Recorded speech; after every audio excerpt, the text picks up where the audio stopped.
All eyes are on today's Fed decision, and the market will be looking for any new updates to the central bank's policy outlook for a clearer directional insight.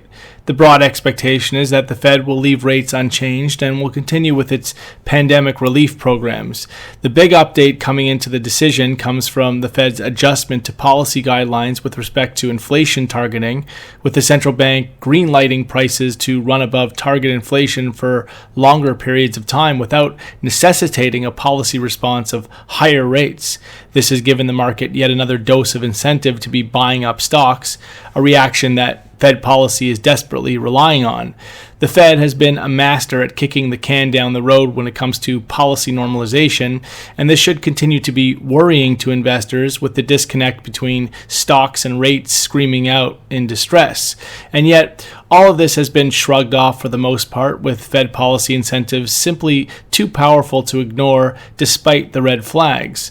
The market will be wanting to know where things stand with respect to the Fed's longer-term growth projections and if they will maintain those projections as the threat of COVID-19 is downgraded. If we get a message of caution and more focus on the Fed's new inflation averaging goal, we believe this will pave the way for additional downside pressure on the US dollar. As far as stocks go, this message could inspire more demand, though at the same time, we wouldn't be surprised if investors are growing more tired of buying on messages of stress, even if those messages are accompanied with incentive. At a certain point, something's got to give. If, on the other hand, this communication is more upbeat in nature, it could inspire a recovery in the US dollar. And again, as far as stocks go, it isn't all that straightforward. An upbeat response could trigger demand for stocks, but at the same time, an upbeat response translates to less incentive going forward, which investors won't like.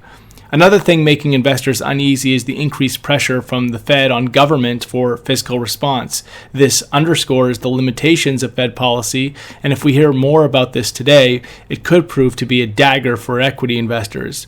Let's see how it all plays out. That's all for now.